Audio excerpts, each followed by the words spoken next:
तो अपन क्या करेंगे, पहले अपन ने जो टाइप्स ऑफ स्ट्रक्चर्स जो पढ़ रहे थे अपन, तो टाइप ऑफ स्ट्रक्चर्स में मैंने लास्ट टाइम आपको जो प्रीवियस क्लास था उस क्लास में आपको बताया था टाइप्स ऑफ स्ट्रक्चर्स में। एक तो बताया था आपको that is NaCl rock salt type structure, वो बताने की जरूरत नहीं है, NaCl टाइप। ठीक है, एक तो ये स्ट्रक्चर अपन ने डिस्कस किया था। दूसरा अपन ने डिस्कस किया था that is fluoride type structure. ठीक है ना, फ्लोराइड टाइप स्ट्रक्चर में था ना, ये अपन ने डिस्कस कर लिया था ना फ्लोराइड टाइप स्ट्रक्चर।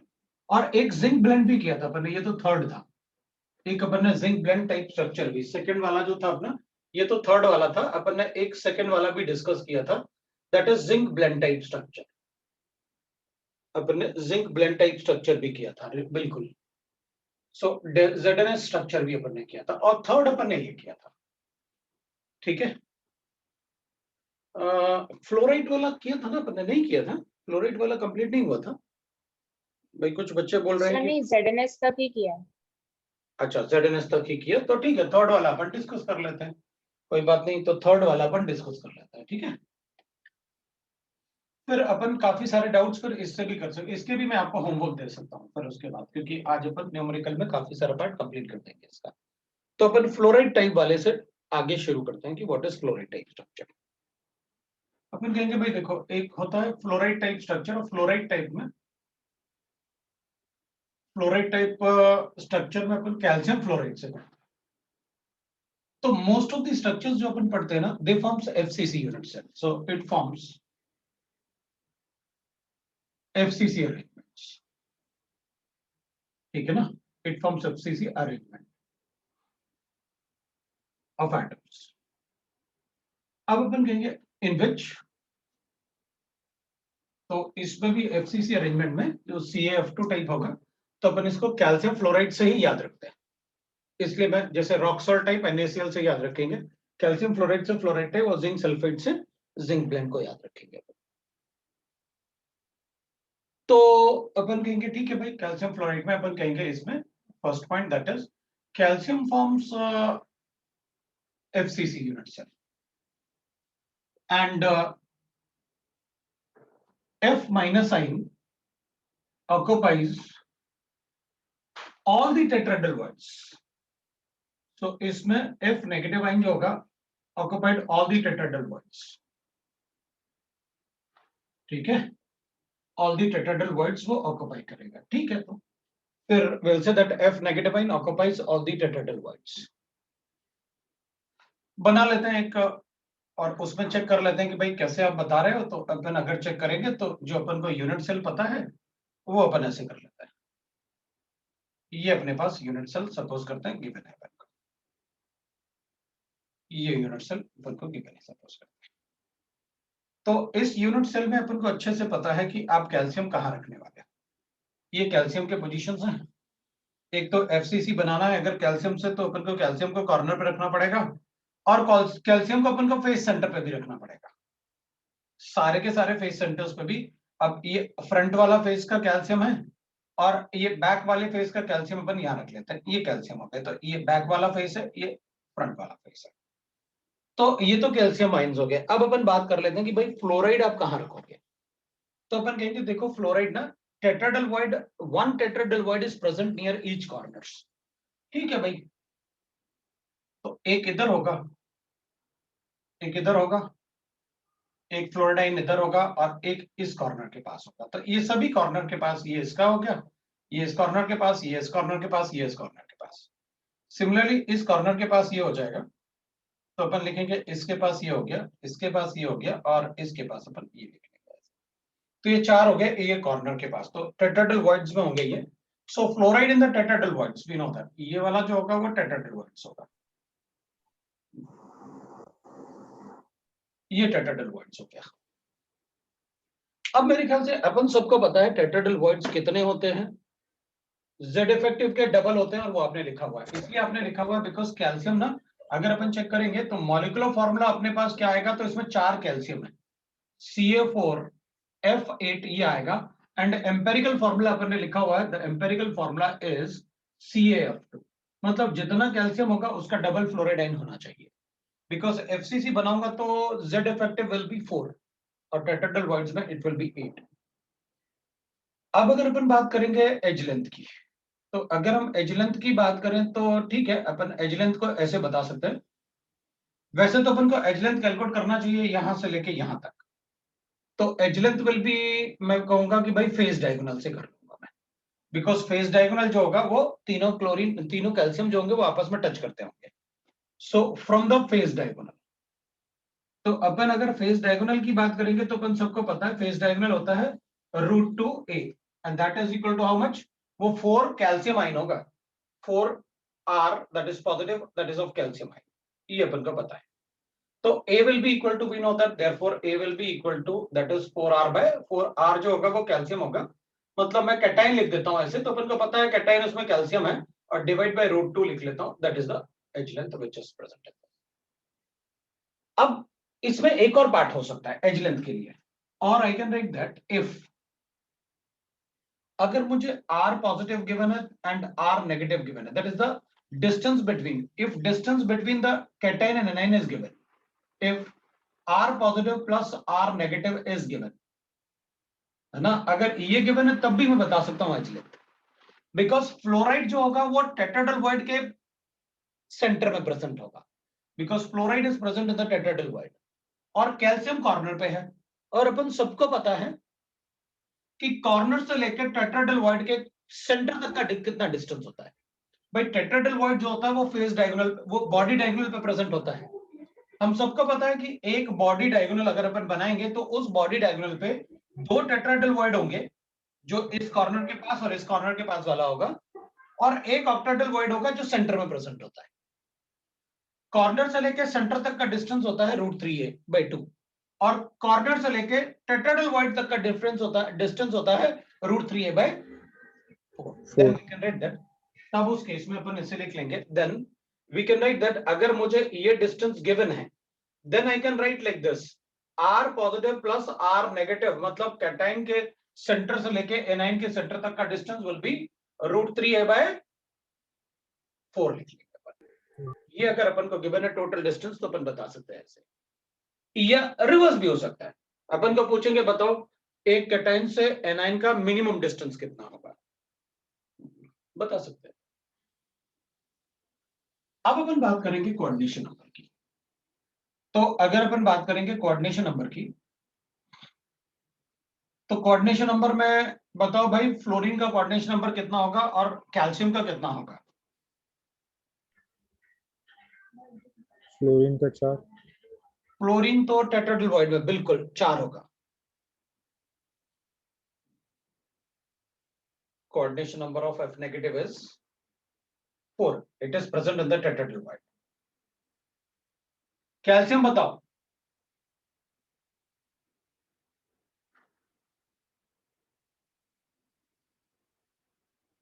बताओ यार, किसी भी कैल्शियम आयन से अपन को पता रहेगा ना। अच्छा ऐसे बता, एक कैल्शियम चल कॉर्नर वाला पकड़ लेते हैं अपन को कैल्शियम आयन। अच्छा बताओ एक कॉर्नर के अराउंड कितने टेट्राहेड्रल वॉइड बन सकते हैं। 4, किसी भी, अच्छा एक बात बताओ, ये कॉर्नर वाला एटम अपने यूनिट सेल में 8 कितना, सर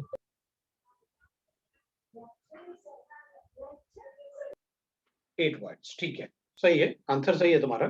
तो अपन ने कैसे कैलकुलेट किया कि एक कॉर्नर वाला एटम जो होता है ना वो 8 यूनिट सेल के लिए कॉमन होता है। एक कॉर्नर वाला एटम अगर 8 यूनिट सेल के लिए कॉमन होगा तो 8 के 8 यूनिट सेल का जो कॉर्नर के पास वाला टेट्राहेड्रल वॉइड बनता है ना वो इससे बनेगा। इसका मतलब है एक कैल्शियम के अराउंड 8 टेट्राहेड्रल वॉइड्स बनने चाहिए। तो फिर 8 टेट्राहेड्रल वॉइड में अगर अपन लिखेंगे तो अपन कहेंगे एक कैल्शियम को 8 फ्लोराइड आयन टच कर रहे होंगे, तो अपन कहेंगे इसका कोऑर्डिनेशन नंबर होगा 8, है ना। So near each calcium ion 8 tetrahedral voids are formed. Void is formed. तो इससे बता सकते हैं, राइट ना। तो बिकॉज अगर ये आंसर आप मुझे सही दोगे ना तब मुझे समझ में आएगा आपको वहां समझ में आ रहा है भाई। अगर इन आंसर को गलत दोगे तो फिर मुझे लगेगा कि यार कुछ ना कुछ गड़बड़ है, फिर तो मतलब कैसे कुछ ना कुछ गलत किया। ठीक है, लेकिन अभी तो सिर्फ मैंने जो पढ़ाया उसी के बेसिस पे आप बता रहे हैं, क्वेश्चन तो अब सॉल्व करूंगे। आज से अपन को डाउट क्वेश्चन भी मिलेगा homework related to the solid state. तो एक तो अब ये वाला पार्ट था, अब मैं दूसरा पार्ट डिस्कस करूंगा, डिस्टेंस वाला पार्ट।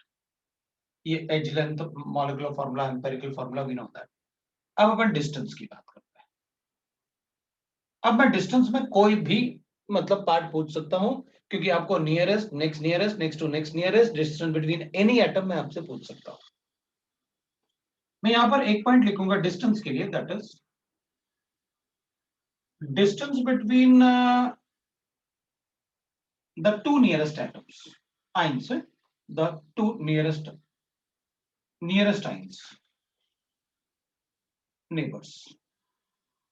बताओ भाई distance between the nearest neighbours कितना आएगा? √3a/4। बिल्कुल करेक्ट है। √3a/4। बिल्कुल बेटा बिल्कुल करेक्ट है, क्योंकि अपन कहेंगे ना भाई ये इसको टच करेगा ये टेट्राहेड्रल वॉइड में, तो √3a/4 ठीक है। तो distance between next nearest neighbour बताओ मुझे। √2a/2। अब मैं चेक कर लेता हूं एक बार, है मुझे देखने दो। इससे इसका डिस्टेंस और इससे फिर इसका distance, that is correct. √2a/2 लिखने वाला हूं मैं, ठीक है। और अगर मैं लिखता हूं suppose distance between next to next की बात करें तो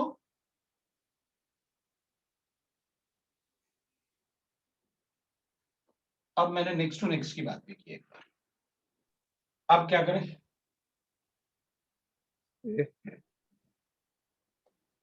कितना ए बना लें? अच्छा ठीक है, मैं इसको अभी कुछ नहीं कर रहा है, मैं फोर्थ पॉइंट की बात कर रहा हूं। Distance between the nearest fluoride, तो मैं नियरेस्ट फ्लोराइड लिखना पड़ेगा मुझे, क्योंकि डिस्टेंस बिटवीन द, आपने क्या पूछा है, between the nearest fluoride F-I, बताओ कितना लिखूं?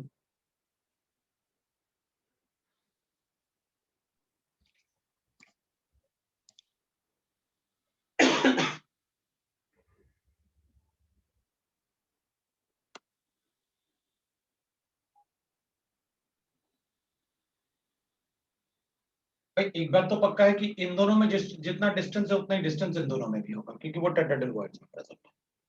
तो कितना बोलूं?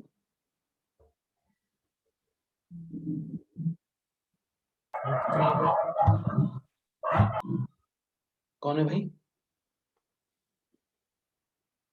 बोलो। अच्छा देख अपन क्या करेंगे, अपन ऐसे कहेंगे, मुझे पता है ये टेट्राहेड्रल वॉइड में है और ये √3a/4 अपन ने कैलकुलेट किया था इन दोनों का डिस्टेंस। मैं ऐसे बोल सकता हूँ ना √3a। भाई जो छोटा यूनिट सेल अपन बनाते हैं ना एक कॉर्नर से निकाल के, उसका सेंटर जो होता है ना वो टेट्राहेड्रल वॉइड का सेंटर होता है। सर बोलो। √3a - √3a/2।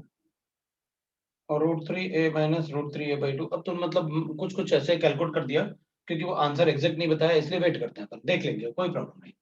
क्योंकि मुझे लग रहा है कि √3a - √3a/2, तो मैं उधर कैलकुलेट, चलो अच्छा ठीक है देखते हैं अपन। मुझे लग रहा है ठीक है। अब अपन ने एक कॉर्नर से निकाला होगा, तो जो इसका एज लेंथ होगा ना वो a/2 होगा, अगर इसका एज लेंथ ये है तो इसका जो एज लेंथ होगा वो a/2 होगा। अब अपन को पता है कि इसका जो सेंटर है ना वो क्या है, टेट्राहेड्रल वॉइड का सेंटर। इसका मतलब इसके फेस से ना इस तक का डिस्टेंस कितना होगा, बताओ भाई। मतलब जो सेंटर है ना वो इस कॉर्नर से वो सेंटर इसके और आधे पे ही तो लाई कर रहा होगा, ये सेंटर ऐसे अपन को पता है ना भाई। ये कितना हो जाएगा a/4 ना, मतलब फेस से लेके इसका जो डिस्टेंस होगा वो a/4 हो जाएगा ना। तो मैं क्या करूंगा, टेट्राहेड्रल वॉइड का सेंटर जो होता है वो इससे इस एज पे इससे इस तरफ अगर जाऊंगा a/4, तो उधर टेट्राहेड्रल वॉइड होगा इसी प्लेन में नीचे, और इससे भी a/4 आऊंगा तो वहां भी टेट्राहेड्रल वॉइड होगा। तो फिर इन दोनों का डिस्टेंस कितना हो जाएगा, अगर ये पूरा डिस्टेंस a था तो a/2 हो गया। इसको A/2 लिख लूंगा। हाँ, उसको थोड़ी लिखना था, मुझे इसको लिखना था, distance between the two fluoride A/2 ना, क्योंकि इधर से इधर आओगे A/4, इधर से इधर आओगे A/4, और इधर से इधर। भाई आपने इन दोनों के बीच में डिस्टेंस कितना कैलकुलेट किया था? √3A/4। तो आपने ऐसे ही तो कैलकुलेट किया था, एक्स एक्सिस पे आऊंगा, वाई एक्सिस पे जाऊंगा, नीचे जेड एक्सिस पे आऊंगा, तो distance between this and this आ जाएगा। भाई इधर से आप एक्स एक्सिस पे गए, इधर वाई एक्सिस पे आए, और फिर उसके बाद इस फेस सेंटर पे आने के बाद नीचे की तरफ जाओगे, उतना ही A/4। तो इन दोनों का डिस्टेंस √3A/4 आ गया। वही तो किया आपने। तो अपन को ये तो पता ही था ना कि इधर से लेके इधर तक डिस्टेंस A/4 है, इधर से लेके इधर तक A/4 है, तो इधर से भी A/4 आ जाओ और इधर से भी A/4 आ जाओ, तो इन दोनों के बीच में डिस्टेंस कितना हो जाएगा? क्योंकि इतने डिस्टेंस इसी प्लेन में अपन A/4 इधर को आएंगे तो चार, उसी प्लेन में चार टेट्राहेड्रल प्लेन प्रेजेंट होंगे। मतलब इस फेस से कितने डिस्टेंस पे ये चारों का टेट्राहेड्रल बनेगा? तो अपन कहेंगे A/4। और अगर चारों टेट्राहेड्रल को ज्वाइन कर दो ना आपस में, आपको छोटा क्यूब मिल जाएगा। वो छोटा क्यूब जिसका एज लेंथ A/2 होगा। सोच लो आराम से, मना कर सकते हो आपकी हमको समझ में नहीं आएगा, आप बिल्कुल मना कर सकते हो कि हमको समझ में नहीं आया, फिर से बताओ। सर। हाँ बोलो। Hello sir. हाँ सर आपने जो बताया ना कि वो मतलब कैल्शियम से उसका जो लेंथ पड़ता है ना, 3 वो 4, उसका इसमें क्या मतलब ये होगा, उसका रिलेशन क्या होगा इसमें? नहीं, अपन तो Yes, ये sir. बोल रहे ना, ये बोल रहे ना कि उसका अच्छा, तुम ये कह रहे हो कि जो सर आप बोल रहे हो कि √3A/4 जो आप बोल रहे हो उसका इसमें क्या यूज है, राइट ना? हाँ सर। हाँ, तो वो देख लेते हैं अपन। मान लो ये छोटा क्यूब है, मुझे पता है इसके सेंटर से लेके किसी भी कॉर्नर तक का डिस्टेंस जो है वो √3A/4 है, ठीक है? तो मैं तुम्हें ये कैलकुलेट करना चाहता था कि भाई 3D ज्योमेट्री से अपन क्या करें, इधर जाते हैं A/4, मैंने इसका एक छोटा मिनी क्यूब निकाला, 8 पार्ट में डिवाइड करके छोटा मिनी क्यूब, तो इसका पूरा एज लेंथ जो था वो A/2 था। तो मैंने कहा कि इससे एक्स एक्सिस पे गया,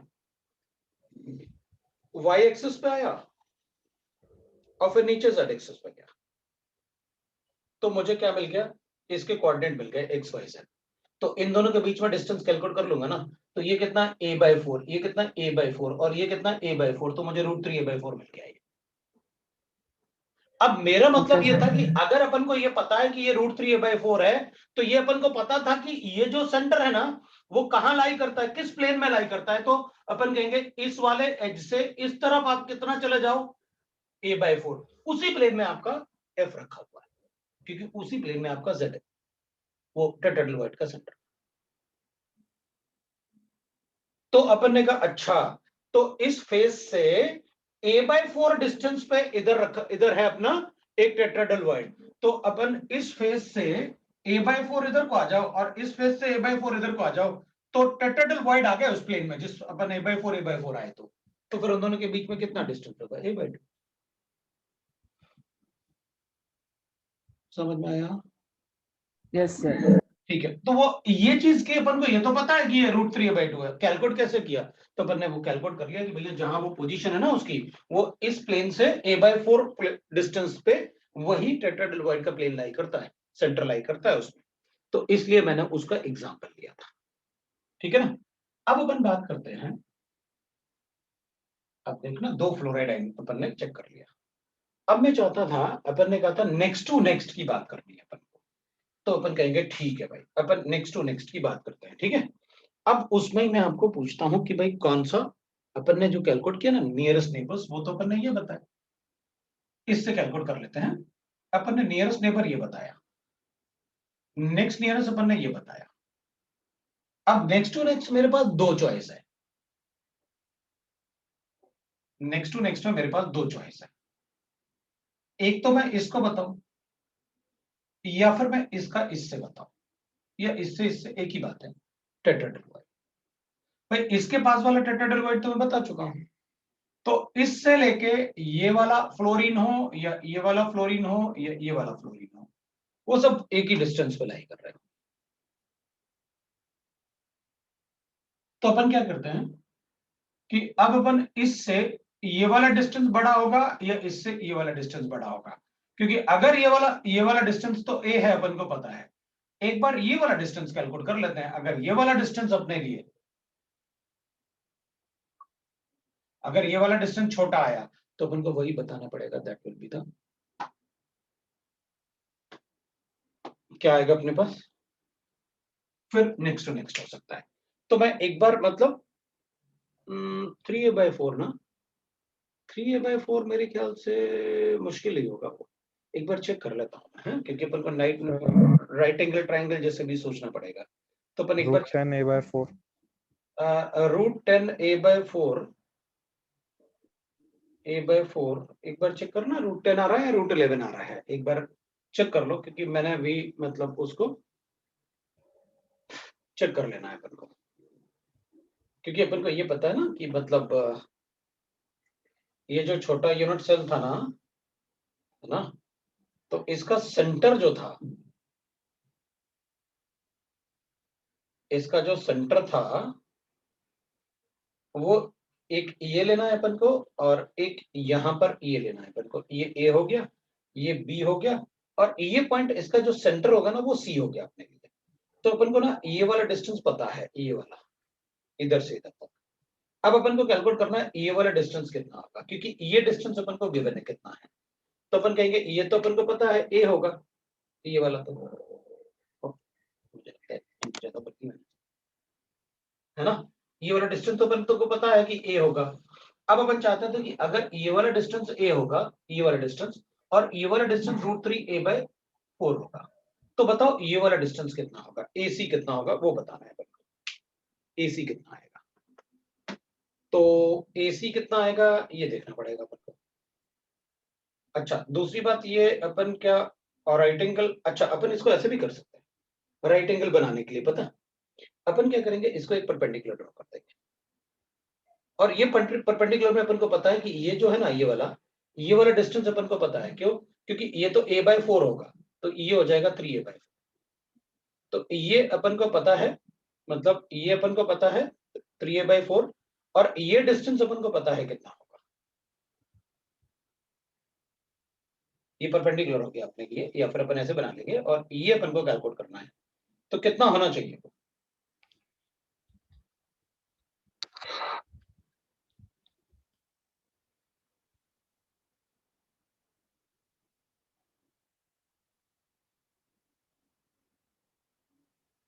एक बात और ध्यान रखना है, क्योंकि अगर ये वाला बॉन्ड एंगल जो होगा, क्योंकि ये जो है यहां से ये जो बनेगा ना, ये अभी भी राइट एंगल ट्रायंगल नहीं बनेगा, क्योंकि ये इधर तक होता तो राइट एंगल ट्रायंगल होता ना, वो नीचे गया हुआ है सेंटर में।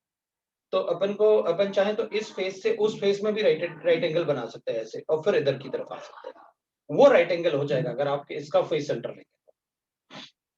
वो अपन को पता है ये a/4 है, ये भी a/4 है, तो ये वैल्यू कितनी होगी ये अपन कैलकुलेट कर लेंगे, और ये आ गया तो अपने पास ये और ये आ जाएगा अपने पास। जो ये वाला पार्ट है वो a/4 नीचे आ जाओ, a/4 अंदर की तरफ आ जाओ, तो टेट्राहेड्रल वॉइड के सेंटर में आ जाओगे। तो मैं ऐसे कर लेता हूँ, इसको अपन लिख लेते हैं x, ये वाला पार्ट है। So x² will be equal to आ जाएगा मेरे पास, that is a/4 plus a/4, इनका स्क्वायर करना है मुझे। तो x आ गया मेरे पास a/4, मतलब पॉइंट, इसको 0.25 इंटू प्लस 0.25 a स्क्वायर कर लेता है। सो a/4 मतलब हो गया a² बाय, अब रूट ही ले लेते हैं उसको, और क्या कितना आ रहा है अपने पास, √2a/4 तो x इजिकल टू आ गया √2a/4 आ गया अपने पास। अब बताओ भाई क्या करें।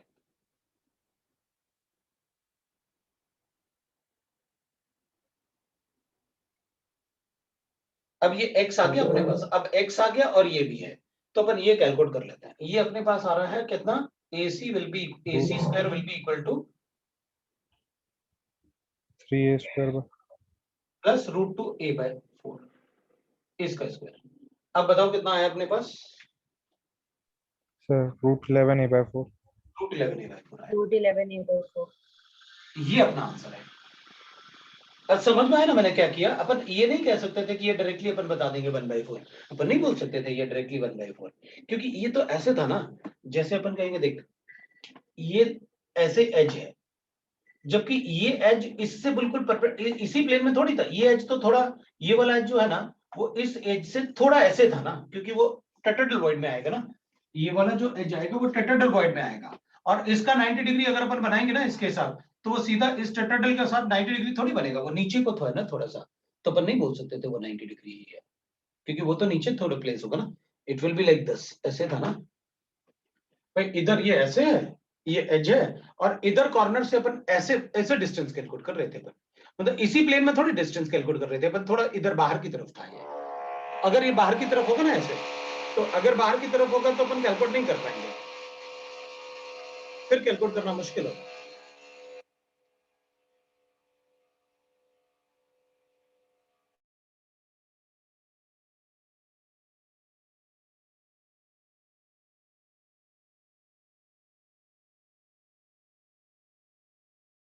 सर 2 मिनट कॉपी करने दीजिए ना। आपने म्यूट किया आपको?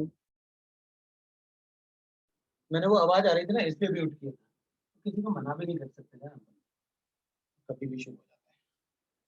तो इधर अपने पास √11a/4 आया। अब आप आराम से कॉपी कर लो, और कोई डाउट होगा तो वो भी पूछ सकते हैं कि ये डाउट, तो डाउट भी बता।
हो गया कॉपी?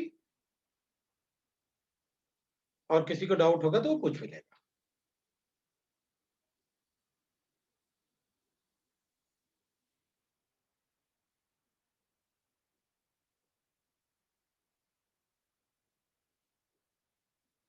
तो √11a/4 will be less than a। Next to next वाले को फिर रिपीट कर दूं? अच्छा ठीक है, मैं नेक्स्ट टू नेक्स्ट वाले को वो कर रहे हैं सर, एक बार रिपीट कर दो आप।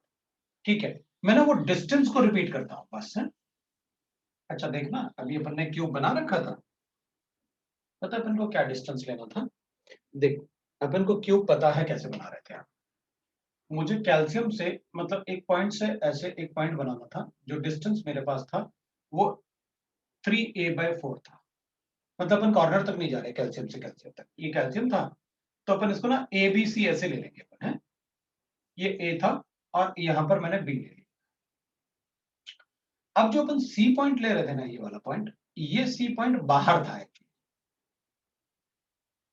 मतलब ये जो C पॉइंट था वो बनाने के लिए अपन को क्या करना पड़ रहा था, इधर नीचे आना पड़ रहा था और फिर अंदर की तरफ आना पड़ रहा था। भाई पहले अपन इसी फेस में B से इधर आ रहे थे D तक, और फिर D से अपन C तक आ रहे थे। तो अपन कह रहे थे कि भाई अपन पहले ये वाला पार्ट कैलकुलेट करो, उसके बाद आप ये डिस्टेंस कैलकुलेट करोगे, क्योंकि अपन को ये डिस्टेंस चाहिए था। जब अपन ने कैलकुलेट किया था ना, जैसे टेट्राहेड्रल में अपन ने जो अभी बनाया था, उसमें अपन ने ऐसे बनाया था भाई। आपने कहा ये पूरा यूनिट सेल बना रहा हूं मैं है, जिसमें ए था एच। अपन ने कहा था एक कॉर्नर के पास टेट्राहेड्रल है, तो कॉर्नर के पास टेट्राहेड्रल कोई उस फेस पे थोड़ी था, पीछे वाले फेस पे, जो आप सीधा डायरेक्टली ऐसे बनाते। भाई ये टेट्राहेड्रल जो है, ये टेट्राहेड्रल था अपना, टेट्राहेड्रल ये तो यूनिट सेल के अंदर था ना, फेस के अंदर था ना। तो अपन को इस कॉर्नर से लेके इस फेस के मतलब इसमें यूनिट सेल के अंदर, मतलब a/4 इस प्लेन से a/4 अंदर लाई करता है ना ये वाला C पॉइंट, तो और D पॉइंट जो था वो इस प्लेन पे फेस पे लाई कर रहा था कि मैंने यहां से a/3 आया, 3a/4 आया और फिर नीचे 3a/4 आया उसी प्लेन में, और फिर अंदर ऐसे a/4 आया, फिर अंदर a/4 आया, तो वो टेट्राहेड्रल का सेंटर था, वो कैलकुलेट करना था मुझे। तो मैंने कहा देख भाई ये मुझे पता है ये a/4 है और ये अंदर की तरफ a/4 है, तो जब आप इसमें इसी प्लेन में a/4 नीचे आओगे और a/4 अंदर की तरफ आओगे तो मिलेगा आपको ये पॉइंट। तो मैंने कहा यार पहले तो अपन ये पॉइंट निकालते हैं, ये वाला कितना होगा, क्योंकि इसको निकाल के ही मैं इसके डिस्टेंस को कैलकुलेट कर सकता हूं ना, राइट? Yes sir.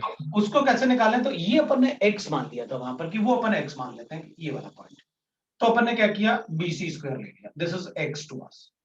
तो अपन ने कहा पहले इसको कैलकुलेट करो, that is BD² plus CD², इससे कैलकुलेट किया अपन ने। तो पहले अपन ने x कैलकुलेट किया, अब अपन को समझ में आया कि अच्छा ठीक है, अब अपन ने क्या किया कि जो आपने ऐसे बना रखा है ये बोर्ड के प्लेन में था, और जो ये वाला पार्ट था, ये इधर वाला जो था, ये बोर्ड से थोड़ा बाहर था, बोर्ड से चिपका हुआ नहीं था, बोर्ड से बाहर था, जो F था। तो अपन को F तक जाने के लिए पहले अपन ये तो देख लें कि इसका F से कितना डिस्टेंस है। तो वो 90 डिग्री थोड़ी बना रहा था F के साथ, ऐसे होता तो अपन कहते हैं F के साथ 90 डिग्री बन रहा है भाई, क्योंकि वो तो एक ही प्लेन में है, तो अपन कहते हैं कि बना।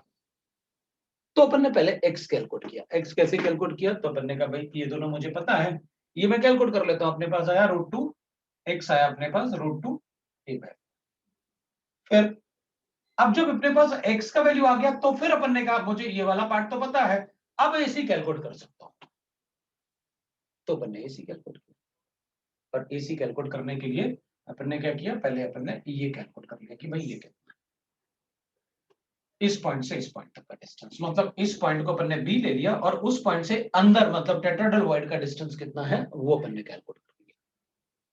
तो वैसे अपन ने नेक्स्ट टू नेक्स्ट कैलकुलेट किया। अभी भी कोई डाउट है तो बताओ, वरना सब को साफ करके पहले बड़ा सा कंपाउंड बनाना है, बड़ा सा एक यूनिट सेल। समझ गए ना? चलो भाई यस सर। ठीक है, अब अपन चेक करते हैं, दैट इज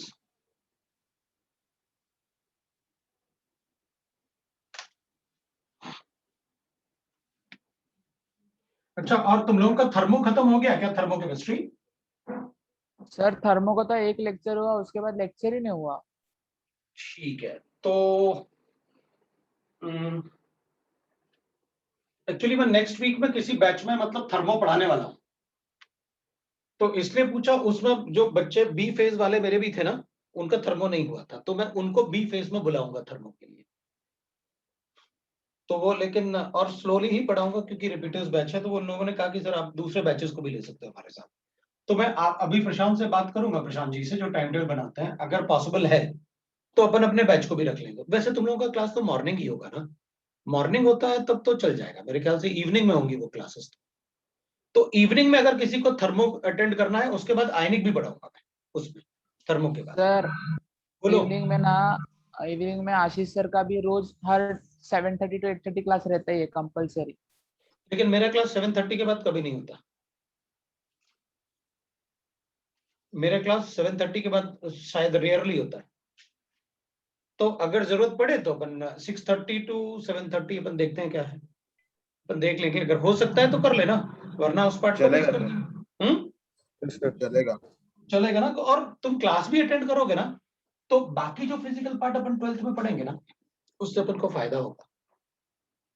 तो मेरा सजेशन होगा कि अटेंड कर लेना दोनों ही, आयनिक भी और मेंस भी, आयनिक भी और थर्मो भी, दोनों कर लेना।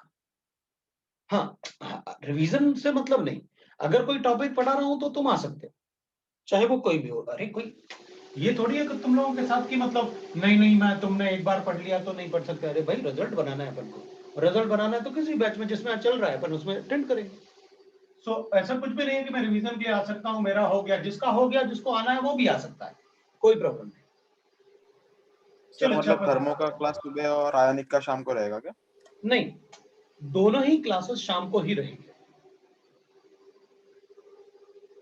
दोनों ही क्लासेस शाम को ही रहेंगे। लेकिन ऐसे नहीं होगा, पहले मैं थर्मो कंप्लीट करूंगा फिर आयनिक कंप्लीट करूंगा, क्योंकि आयनिक की मुझे बाकी चैप्टर्स में जरूरत नहीं है ना आगे, थर्मो की मुझे आगे चैप्टर्स में जरूरत पड़ेगी। अभी इसके बाद जैसे ही अपन इलेक्ट्रोकेमिस्ट्री की बात करेंगे, थर्मो की जरूरत पड़ेगी मुझे। थर्मो के क्वेश्चन भी सॉल्व करने में जरूरत पड़ेगी, तो इसलिए मैं थर्मो शुरू करूंगा। अभी नेक्स्ट वीक से टाइम टेबल में आएगा, तो मैं पूछता हूँ प्रशांत को, अगर पूछने की जरूरत ही नहीं क्योंकि अपना तो तुम लोग बैचेस तो तुम्हारा मॉर्निंग में होगा, तो मॉर्निंग में कर लेंगे, है ना? चलेगा सर, हमारे ग्रुप में पीवीएन में भी भेज देना लिंक। चलेगा, चल नहीं फिर मैं वो प्रशांत भी बोल दूंगा ना या संजय जी को कि भाई तुम्हारी रिस्पॉन्सिबिलिटी है, बच्चों के पास जाना ही जाना चाहिए, तो वो तुम लोगों को अगर नहीं भेजा होगा मैंने तब भी वो भेजेंगे, है ना? तो या टाइम टेबल में ही डाल देंगे तुम्हारे कि भाई इस दिन थर्मो का क्लास है, लिख के ही डाल दूंगा। अब फोर्थ वाला स्ट्रक्चर जो होगा वो एंटी फ्लोराइड होगा। पता एंटी फ्लोराइड को अपन Na2O जैसे पढ़ेंगे, और एंटी फ्लोराइड बिल्कुल फ्लोराइड टाइप जैसे होता है, पता दोनों को आप देखो, फ्लोराइड टाइप अपन इससे F से याद रखेंगे, फ्लोराइड टाइप। और एंटी फ्लोराइड टाइप का मतलब हो गया कि जहां कैटाइन था अब वहां एनाइन आ जाएगा, और जहां एनाइन था अब वहां कैटाइन आ जाएगा, दैट इज एंटी फ्लोराइड। मतलब बनेगा FCC अरेंजमेंट, लेकिन अब FCC अरेंजमेंट पहले अपन कैटाइन से बना रहे थे, अब मैं ऑक्सीजन से बनाऊंगा। पहले अपन एनाइन को टेट्राडेल वॉइड में रख रहे थे, अब मैं कैटाइन को टेट्राडेल वॉइड में रखूंगा, ठीक है? It forms FCC arrangement, FCC arrangement, ठीक है? और इसमें अपन कहेंगे oxide ion O-2 ions form the FCC unit cell and Na positive is present in all the tetraedral voids। तो अगर अपन देखें ना, अगर बिल्कुल सर सेम है, इसमें बस हमें कैटाइन एनाइन के पोजीशन चेंज करने हैं, तो आप नहीं भी बताओगे तब भी बता देंगे हम सारी चीजें, क्योंकि आपको एज लेंथ बताना है, तो जैसे आपने R पॉजिटिव R नेगेटिव लिखा था वैसे अभी इसमें भी हो जाएगा। भाई आपने सारी चीजें जो मुझे पहले बताई हैं वो इसमें आप इंक्लूड कर लो भाई, क्योंकि आपने कैटाइन और एनाइन के बीच में डिस्टेंस तो बता ही दिए थे हमें कि कैसे करने हैं, तो इसमें भी अपन ऐसे लिख सकते हैं, भाई देखो अपन ऐसे बता सकते हैं, दैट इज कैटाइन एनाइन का डिस्टेंस है, वो अपन ऐसे बता देते हैं, कोई प्रॉब्लम नहीं है अपन को, ये अपन ऐसे बना सकते हैं, ये बना। तो अपन कहेंगे इसमें आपको ऑक्साइड आयन बनाना है कॉर्नर्स पे और फेस सेंटर्स पे, क्योंकि O तो प्रेजेंट होगा कॉर्नर और फेस सेंटर पे, तो ये ऑक्सीजन है, ये भी ऑक्सीजन है, ये ऑक्साइड आयन है, ये ऑक्साइड आयन है, ये बाहर वाला ऑक्साइड आयन है, ये अंदर वाला ऑक्साइड आयन है। और सोडियम जैसे अपन ने पहले लिखा था फ्लोराइड को, बिल्कुल वैसे ही अपन सोडियम लिख देते हैं। भाई 4 सोडियम इधर होंगे, 4 सोडियम आप इधर रखोगे और 4 सोडियम आप नीचे रखोगे,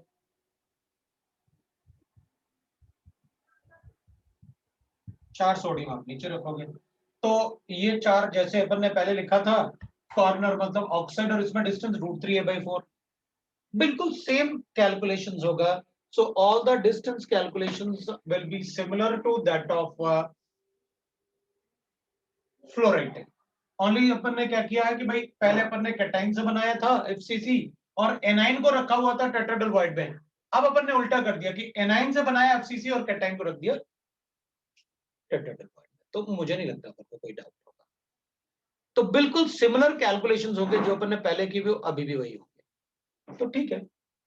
अब इसमें अपन कहेंगे भाई कोऑर्डिनेशन नंबर बता दो आप मुझे, coordination number of sodium ion, coordination number of इसमें ऑक्साइड आयन, एज लेंथ बता दो कैसे कैलकुलेट करोगे। फिर आप मुझे, ऑब्वियसली बात है, अगर मुझे मॉलिक्यूलर फॉर्मूला एम्पिरिकल फॉर्मूला पूछना है तो अपन बता ही देंगे। Molecular formula will be equal to sodium 8 होगा, ऑक्सीजन 4 होंगे, और एम्पिरिकल फॉर्मूला अगर अपन को बताना है तो ऑब्वियसली बात है उसी को Na2O बताया आपने। और third we can write the distance, तो डिस्टेंस भी अपन को पता है, अगर अपन डिस्टेंस इन दोनों में कैलकुलेट कर सकते हैं, इन दोनों में कैलकुलेट कर सकते हैं, इसमें भी कैलकुलेट कर सकते हैं, इसमें भी कैलकुलेट कर सकते हैं। सो डिस्टेंस में अगर अपन लिखें तो बिटवीन नियरेस्ट नेबर्स, तो नियरेस्ट नेबर्स तो अपन को पता है भाई, that will be equal to √3a/4, और एज लेंथ में अपन को पता है that is equal to 4r। अब अपन नेगेटिव लिखेंगे, मतलब ऑक्साइड आइन था, that will be equal to √2a। तो अपन लिख लेंगे भाई a will be equal to 4r/√2। ये अपन को पता है। कैटायन एनायन का डिस्टेंस पता है तो भी अपन को पता है। नियरेस्ट नेबर्स पता है, बिटवीन नेक्स्ट नियरेस्ट नेबर्स तो अपन को पता है। So next nearest neighbour will be equal to, जैसे अपन ने पहले लिखा था √2a/2। ये अपना नियरेस्ट नेबर बताया था मैंने आपको। इन दोनों में जो डिस्टेंस बताया था वो नियरेस्ट नेबर बताए थे अपन को। ये नियरेस्ट नेबर है, ये नेक्स्ट नियरेस्ट नेबर है, ये next to next nearest neighbour है, और ये फिर next to next to next nearest neighbour हो गए। सर आपने √2/a लिखा है क्या? हाँ, √2a/a? √2/2 होगा, ए नहीं होगा वो। इन दोनों के बीच में डिस्टेंस है ना। और फिर between the next to next, so next to next अगर अपन लिखेंगे तो अपन लिखेंगे भाई that will be equal to √11 a/4। अभी कैलकुलेट किया अपन ने ये वाला, तो मैं इसको ऐसे लिख देता हूँ, ये a वाला डिस्टेंस था, ये b वाला डिस्टेंस है, ये c वाला डिस्टेंस है, और ये d वाला डिस्टेंस है। तो d वाला डिस्टेंस तो अपने लिए हो जाएगा between next to next to next, उसका भी नेक्स्ट हो गया, that will be equal to a। तो like that we can write that कि भाई अब क्या करना होगा अपन को, तो उस टाइप से अपन कैलकुलेट करके बता सकते हैं। वैसे मैंने आपको बताया था कि यहां तक ही अपन से पूछते हैं, एक दो मतलब नेक्स्ट या तो नियरेस्ट पूछेंगे या नेक्स्ट टू नेक्स्ट पूछेंगे, दैट्स ऑल, इससे ज्यादा नहीं पूछते हैं। तो फ्लोराइड टाइप और एंटी फ्लोराइड टाइप में कोई डिफरेंस नहीं है। The only difference is cation anion के पोजीशन एक्सचेंज कर देंगे, that is the only difference. ये सर डिफरेंस। कोऑर्डिनेशन नंबर क्या आएगा? O2-? सोडियम का तो 4 हो जाएगा। अब ये बताओ ऑक्सीजन के, एक ऑक्सीजन, एक कॉर्नर वाला ऑक्सीजन जो है उसके अराउंड कितने टेट्राहेड्रल वॉइड बनेंगे? 8। बिल्कुल, तो सभी 8 में, सभी में प्रेजेंट है ना, क्योंकि सोडियम, जैसे जिंक ब्लेंड था उसमें अपन ने कहा था ऑल्टरनेट टेट्राहेड्रल वॉइड, तो अपन ने कहा था 4 हो जाएगा, लेकिन इसमें तो सभी टेट्राहेड्रल वॉइड में प्रेजेंट है तो अपन इसको 8 बताएंगे। एक और स्ट्रक्चर लिख लेते हैं लास्ट, जो अपने सिलेबस में, जो आपको पता होना चाहिए। एक बात ध्यान रखना, अपन को क्वेश्चन में बिल्कुल ऐसे ही गिवन होगा कि A2B forms anti fluoride type structure. तो ये आपको समझना है कि B से FCC बना लो और A को टेट्राहेड्रल वॉइड में डाल दो। ये एंटी फ्लोराइड टाइप स्ट्रक्चर में सर ने बताया था मुझे ऐसे लिखना होगा, अगर क्वेश्चन में लिखा हुआ है। ये जरूरी नहीं कि वो अपन को Na2O ही लिख के देंगे, उन्होंने बस लिखा हुआ है कि A2B forms anti fluoride type structure, हो गया हमारा काम, हम लिख लेंगे। तो अपन को पता है कि ये A जो है वो डबल है इसके कंपैरिजन में, इसका मतलब है इससे एफसीसी बना के इसको टेट्राहेड्रल वॉइड में रखना है, क्योंकि एंटी फ्लोराइड टाइप में टेट्राहेड्रल वॉइड में एटम होते हैं और एफसीसी अरेंजमेंट में एटम होते हैं, और टेट्राहेड्रल वॉइड डबल होता है Z इफेक्टिव का।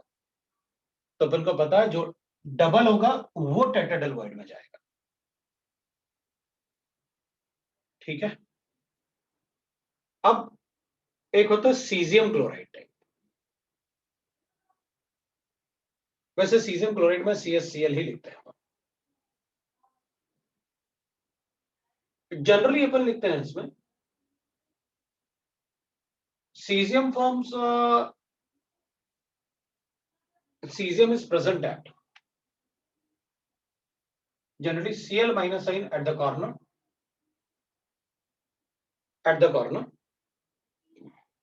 and cesium ion in the center, ये होता है। अब अगर अपन सब रिकॉल करें कि भाई सीजियम क्लोराइड में, सिंस पहले तो बताया नहीं मैंने कि बनाएगा क्या है, since it forms BCC unit cell, अपने सिलेबस में जो बनाया ना अपन ने, उसमें सिर्फ सीजियम क्लोराइड, एक मिनट ना, है ना,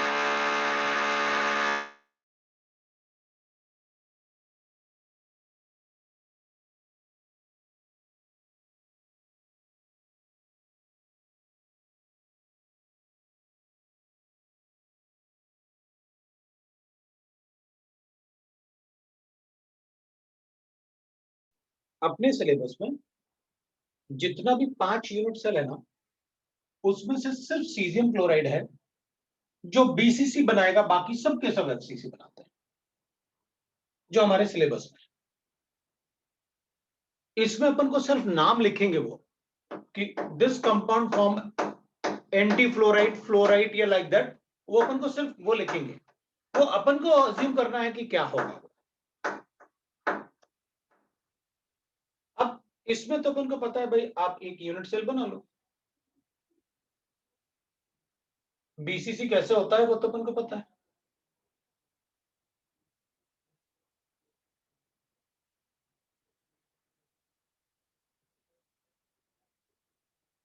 ये अपन को करना है, राइट। Yes. तो अपन क्या करेंगे, ये बीसीसी यूनिट सेल है, इसमें अपन को पता है कि Cl minus sign is present there. अपन ने Cl माइनस साइन ऐसे अज्यूम किया। और बीसीसी यूनिट सेल में अपन को पता है कि कॉर्नर से पे एटम होते हैं, कॉर्नर आपस में टच नहीं करते हैं बीसीसी में, और सेंटर में अपन अज्यूम कर लेते हैं सीजियम प्रेजेंट है, caesium ion at the centre. तो इसमें अपन को पता है कि caesium can touch all the corner atom but corner atom can not touch each other. Caesium ion can touch all the corner atoms but corner atom can't touch each other। वो आपस में टच नहीं कर सकते corner atom, they can not touch each other. तो ठीक है, फिर इसमें अपन क्या करते हैं, एज लेंथ कैलकुलेट करने के लिए बॉडी डायगोनल से। तो अगर अपन कहेंगे कि भाई देखो मुझे इसमें एज लेंथ कैलकुलेट करना है, तो एज लेंथ के लिए अपन क्या करेंगे, तो अपन कहेंगे भाई एज लेंथ कैलकुलेट करना है, कोई बात नहीं, आप बॉडी डायगोनल में ले लो, इससे लेके इस तक का डिस्टेंस, तो बीच में सीजियम होगा। भाई एज लेंथ के लिए अपन क्या करेंगे, ये क्लोराइड है, बीच में सीजियम है, यहां सीजियम रहा होगा, और फिर कॉर्नर में क्लोराइड है, and this is a body diagonal. ये सीजियम है, ये Cl है, ये Cl है। सो बॉडी डायगोनल अपन को पता है, बॉडी डायगोनल होता है √3 है। So will write that body diagonal अगर ये है तो twice of Cl negative, R minus plus twice of R positive, positive मतलब सीजियम है, ये नेगेटिव है, and that will be equal to √3 है। लो भाई आ गया आपके पास। कोऑर्डिनेशन नंबर की बात करोगे तो अपन को पता है what is coordination number. Coordination number of caesium 8 Cl touch करेंगे उसे, और कोऑर्डिनेशन नंबर ऑफ Cl कितना होगा बताओ, बताओ भाई कोऑर्डिनेशन नंबर ऑफ Cl कितना होगा, ये तुमको बताना है। 8। ठीक है, जिसने आंसर लिखा है वो सही है।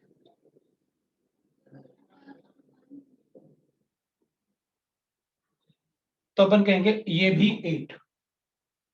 भाई एक कॉर्नर एटम 8 यूनिट सेल के लिए कॉमन होता है, और अगर हमारे यूनिट सेल का सेंटर वाला एटम अपने कॉर्नर वाले एटम को टच करता है तो सभी 8 यूनिट सेल के सेंटर वाला एटम कॉर्नर वाले को टच करेगा।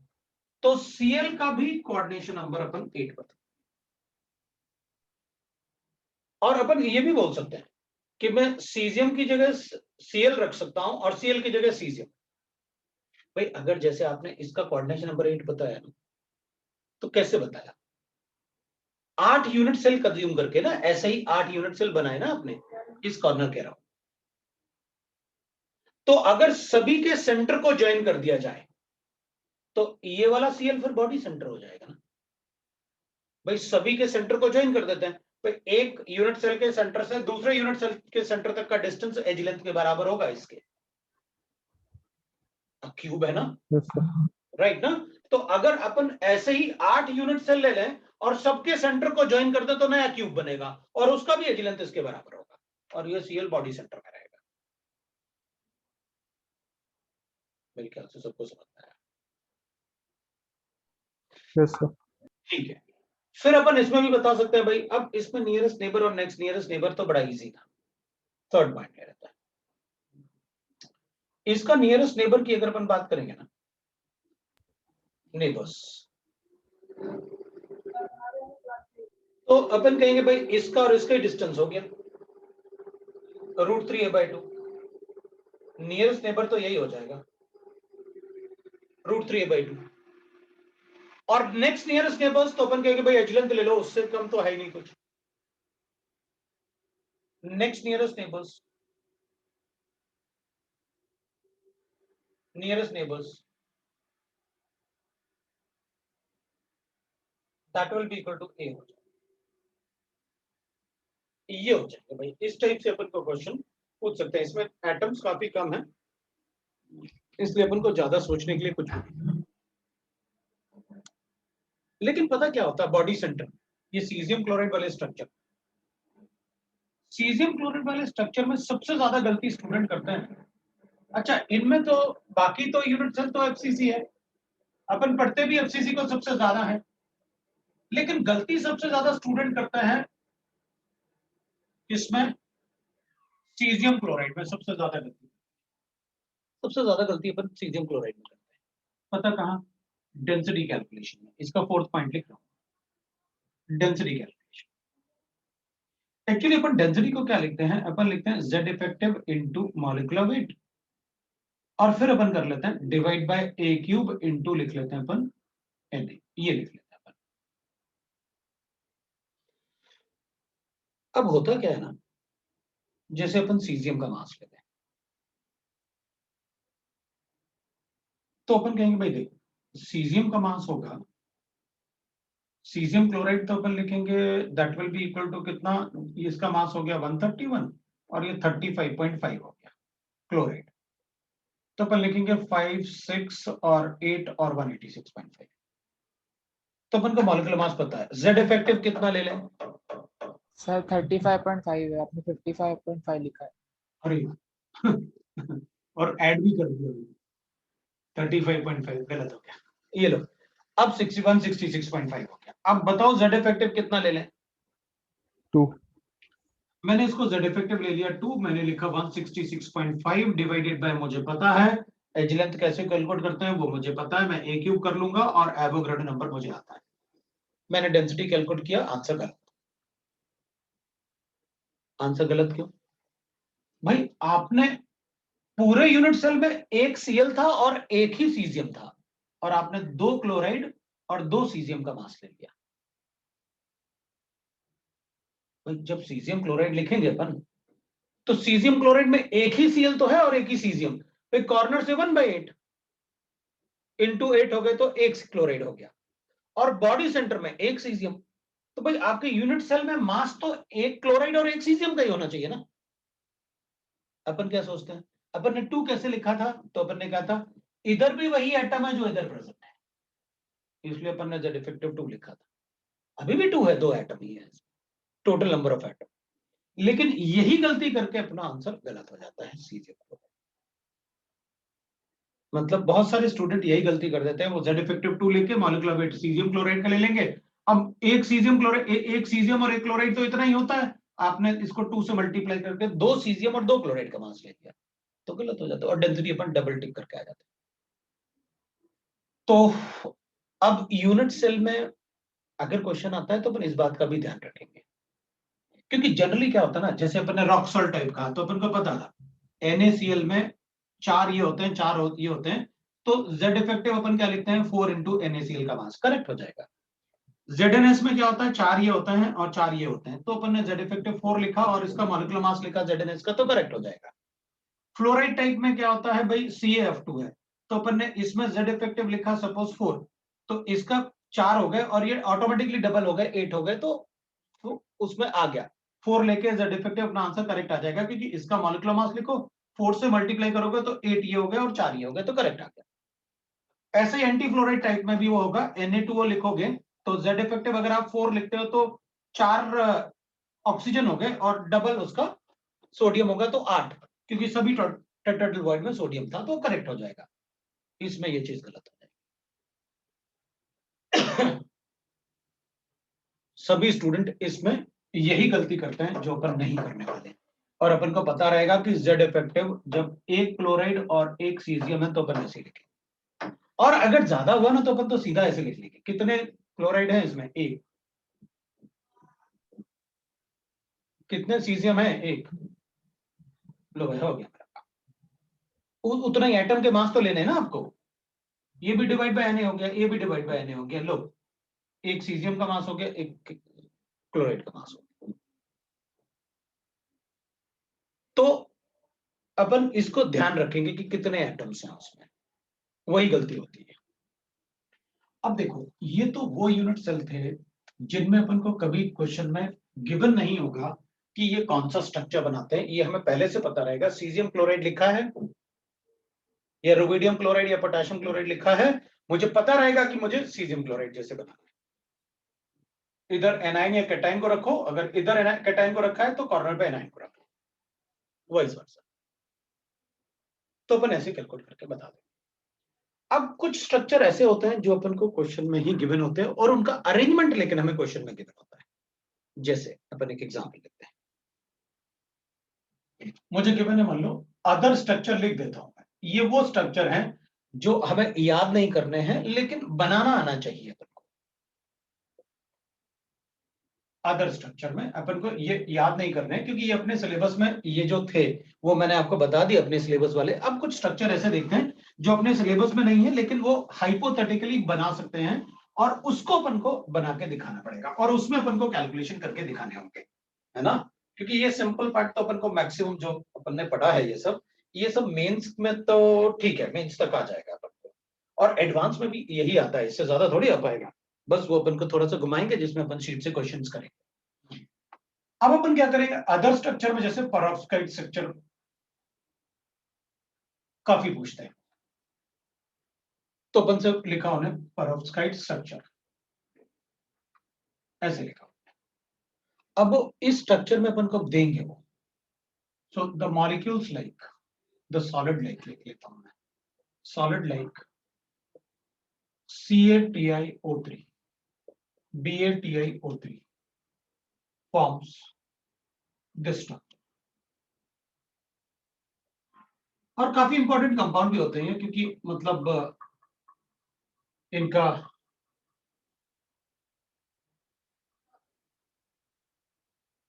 प्रॉपर्टीज जो होता है वो काफी अच्छे होता है। जैसे मैकेनिकल इफेक्ट और इलेक्ट्रिकल इफेक्ट, ये सॉलिड ऐसे होते हैं जिनमें जो मतलब इलेक्ट्रिकल एनर्जी को मैकेनिकल एनर्जी में कन्वर्ट कर देंगे, लाइक दैट, उस टाइप से। जैसे अपन ने मूवीज वगैरह में देखा होगा ना, ग्रामाफोन जिसमें वो रिकॉर्ड ऐसे घुसे घूमता रहता है और ऐसे उठा के उस पर रखेंगे तो उसको हिट करेगा तो वो क्या करेगा, मैकेनिकल एनर्जी को इलेक्ट्रिकल एनर्जी में कन्वर्ट करेगा, फिर इलेक्ट्रिकल एनर्जी साउंड एनर्जी में कन्वर्ट होगा तो अपन को म्यूजिक सुनाई। उस टाइप के सॉलिड है तो बड़े इंपॉर्टेंट सॉलिड होते हैं, इसलिए वो कभी कभी अपन से पूछ लेते हैं ऐसे। तो अपन कहेंगे solid like calcium titanium oxide या बेरियम टाइटेनियम ऑक्साइड, इस टाइप के सॉलिड कुछ कुछ अपन को वो बताएंगे। अब इसमें अपन को हमें पता नहीं होना चाहिए, हमें वो देंगे कि किस एटम को कहां प्लेस करना है, तो वो अपन को क्वेश्चन में ऐसे गिवन होगा, वो मैं बता रहा हूं। ऐसे गिवन होगा अपन को, it forms FCC arrangement as calcium ion at the corners, oxide ion at face centers, titanium ion at center octaedric points। ये अपन को गिवन होगा क्वेश्चन, ठीक है। तो अपन कहेंगे अगर क्वेश्चन में गिवन है फिर मुझे क्या प्रॉब्लम है भाई, जहां कहोगे वहां रख देंगे। FCC अरेंजमेंट मुझे पता तो है क्या होता है, तो अपन कहेंगे ठीक है, अच्छा बना लेते हैं FCC अरेंजमेंट, और फिर देखते हैं अगर कोई और क्वेश्चन वो अपन से इसमें डाल सकता है क्या। तो अपन कहेंगे ठीक है भाई, अब FCC अरेंजमेंट कैसे बना देता हूं मैं, जैसे आप बोल रहे हो, लो भाई बना दिया एक FCC अरेंजमेंट। ऐसे अपन एक FCC अरेंजमेंट बना देंगे, ये बन गया एक FCC अरेंजमेंट। अब अपन क्या कहेंगे, ठीक है, इस FCC अरेंजमेंट में अपन कहेंगे देखो आपने कहा है कि कैल्शियम एट द कॉर्नर्स, तो मैं कैल्शियम को कॉर्नर में रख लूंगा भाई, ये लो भाई कैल्शियम को कॉर्नर में रख देना, ये कैल्शियम एट द कॉर्नर्स। अब क्या, तो अपन कहेंगे कैल्शियम एट द कॉर्नर्स, तो अब आप ऑक्साइड आइन एट द फेस सेंटर्स, लो भाई फेस सेंटर पे ऑक्साइड आइन, ये आ गया फेस सेंटर पे ऑक्साइड आइन। और क्या, तो अपन कहेंगे ठीक है titanium at the octahedral void, तो लो भाई टाइटेनियम को इधर रख लिया, Ti+4 है, इसको सेंटर में रख दिया। अब क्या, तो अब अपन से क्वेश्चन पूछेंगे, वो कैसे, ये अपन को बना के दे दिया, ये बना के दे दिया, तो अपन क्या करेंगे, अपन लिखेंगे दैट इज डिस्टेंस बिटवीन, ये पूछेंगे भाई कैल्शियम आइन एंड ऑक्साइड आइन, लिख दो भाई कितना होगा, डिस्टेंस बिटवीन टाइटेनियम आइन एंड कैल्शियम आइन, लिख दो कितना होगा, और see the distance between, and it should be the nearest है, तो डिस्टेंस बिटवीन नियरेस्ट, मतलब इधर बिटवीन नियरेस्ट एक वर्ड लिख लेंगे, क्योंकि फिर कहेंगे अपन मेरी मर्जी, मैं तो कहीं से भी लिख दूंगा। तो टाइटेनियम आइन एंड ऑक्साइड आइन, ये अपन को गिवन है, ये डिस्टेंस अपन को आने चाहिए, और सारे डिस्टेंस अपन को पता है। आपने पहला पूछा कैल्शियम आइन और ऑक्साइड आइन में अपन को पता है ये फेस डायगोनल था, √2a का आधा लिख लेता हूं, तो √2a/2 लिख लिया, कोई प्रॉब्लम नहीं, अपन ऐसे बता सकते हैं। टाइटेनियम आइन और कैल्शियम आइन मतलब कॉर्नर से लेके ऑक्टाहेड्रल वॉइड तक का डिस्टेंस, वो तो अपन को पता है, √3a/2 हो जाएगा, और distance between the centre of the cube to the face centre, edge length का आधा होगा, a/2 कर दो। आप तो बता दो हमें कहां, मतलब क्या डिस्टेंस चाहिए, सब कुछ कैलकुलेट करके बता सकते हैं। इस टाइप का क्वेश्चन अपन को देंगे, या कई बार अपन को डिस्टेंस दे देंगे और एज लेंथ पूछ लेंगे, हो सकता है डेंसिटी पूछ लें, इसकी डेंसिटी बताओ कितनी होगी, तो अपन को इनमें से कोई भी डिस्टेंस दे दोगे, मैं उससे एज लेंथ कैलकुलेट कर लूंगा। तो इस टाइप से अपन को क्वेश्चन मिलते हैं। अदर स्ट्रक्चर्स, तो एक तो इस टाइप से अगर कोई स्ट्रक्चर हमें देता है तो अपन बना देंगे। अब एक दूसरा स्ट्रक्चर मान लेते हैं अपन, एक दूसरा स्ट्रक्चर ले लेते हैं, जैसे स्पाइनल स्ट्रक्चर। तो स्पाइनल स्ट्रक्चर्स में क्या होता है, स्पाइनल बनाता है वो मैग्नीशियम एल्यूमिनियम ऑक्साइड से, ऐसे बनाएगा। अच्छा एक बात और ध्यान रखना है, हमने अब तक जो सॉलिड पढ़े या अभी जो सॉलिड पढ़ेंगे, उसमें टोटल कैटायनिक और एनायनिक चार्ज हमेशा बैलेंस होता है, वरना सॉलिड एग्जिस्ट नहीं करेगा। देख 3 ऑक्सीजन की वजह से -6 था, कैल्शियम की वजह से +2 है, अपन को पता था इसकी वजह से +4 है, मतलब जितना टोटल कैटायनिक चार्ज होगा उतना टोटल एनायनिक चार्ज 100% होगा।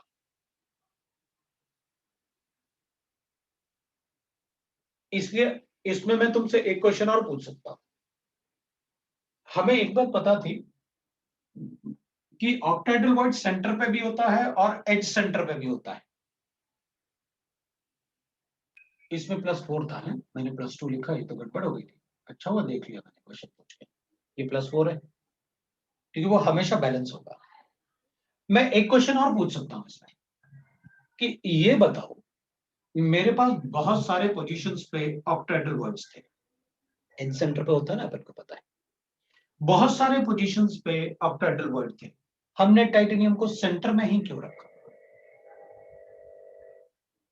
तो अपन कहेंगे देख भाई पहले से मुझे गिवन था, ये तो मैंने दे दिया था आपको कि वो सेंटर में ऐसे गिवन होगा, लेकिन अपन से ये पूछ भी सकते हैं कि ये दोनों का पोजीशन गिवन है, बताओ इसको कहां रखें।